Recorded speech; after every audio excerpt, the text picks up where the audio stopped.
ఇక కాసులు కురిపిస్తాయనుకున్న number plates వ్యవహారం రవాణా శాఖకు ప్రస్తుతం తలనొప్పిగా మారుతోంది. తెలంగాణ ప్రభుత్వం ఇచ్చిన ఆదేశాలు రవాణా చట్టానికి అడ్డంకిగా మారతాయని భావిస్తున్నారు. దీంతో ఈ వ్యవహారాన్ని ఎలా డీల్ చేయాలని ఆర్టీఏ అధికారులు తలలు పట్టుకుంటున్నారు.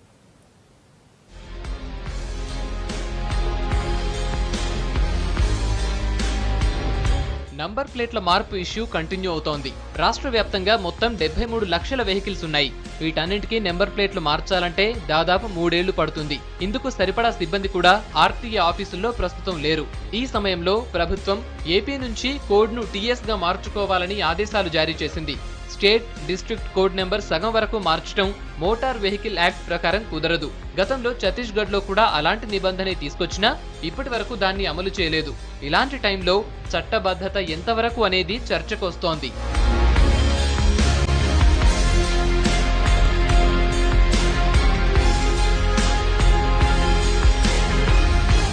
సగం నెంబర్ కొత్తది, మిగతా సగం పాతది ఉండటం వల్ల దానికి చట్టబద్ధత లేదన్నది పక్కకు పెడితే ఈ ఇష్యూ ఆర్థిక లావాదేవీలపైన ప్రభావం చూపనుంది. ఒకవేళ పాత బండి మీద ఫైనాన్స్ తీసుకుంటే ఆ నెంబర్ ప్లేట్ మార్చుకోవడం కుదరదు.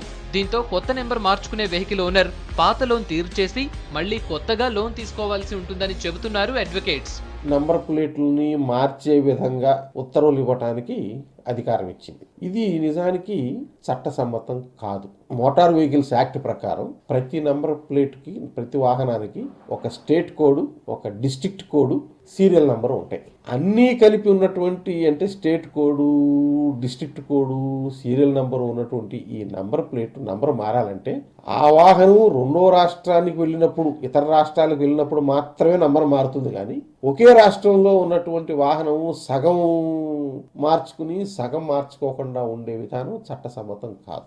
ఒకే వాహనం మీద ఇద్దరు లోన్లు ఇచ్చిన వాళ్ళు అవుతారు. ఇది ఆర్థిక మోసం. పాత నెంబర్ ప్లేట్లు మార్చుకునేందుకు ఆర్టీఏ ఆఫీసుల చుట్టూ తిరగాల్సి వస్తుందంటున్నారు వెహికల్ ఓనర్స్.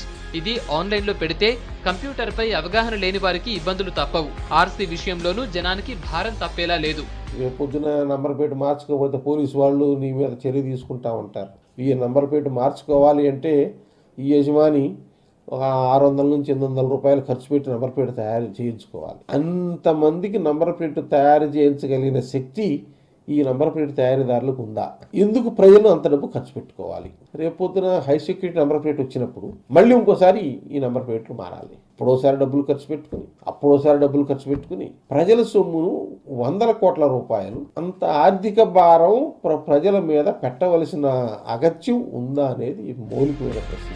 పాత నెంబర్ ప్లేట్ల మార్పు వాహనదారుడిపై భారంతో పాటు ఆర్థిక లావాదేవీలకు కారణమవుతోంది. ఈ విషయంలో ప్రభుత్వం అన్ని కోణాల్లో పరిశీలన చేసి మరోసారి నిర్ణయం తీసుకుంటే బాగుంటుందంటున్నారు వాహనదారులు.